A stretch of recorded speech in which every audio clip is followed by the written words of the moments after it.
Here we're going to further explore the Move panel. It's very deep in its functionality. So first let's select the cylinder and move it to Object.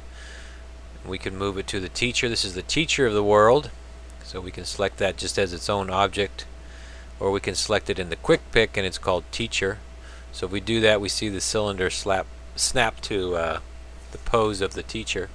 If we select the block, then the cylinder moves to the pose of the block.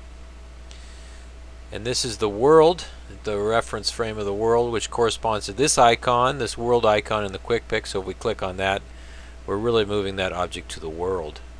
If we select Orient option in the Move panel, there's these 6 choices. Move to Vertex means you just pick a point on the object and it moves it to, it doesn't move the shape, it orients the z-axis so it points towards that shape. You can see it lining up. And then the edge, if you select an edge, you can see that the direction of that edge now has the same orientation as that cylinder. And then this face, well, that face is the same, but it aligns with this face or the top face or this face again. We can see that the z-axis of the cylinder now aligns with these faces. We click an object, it just aligns with the z, well, with the pose of that object.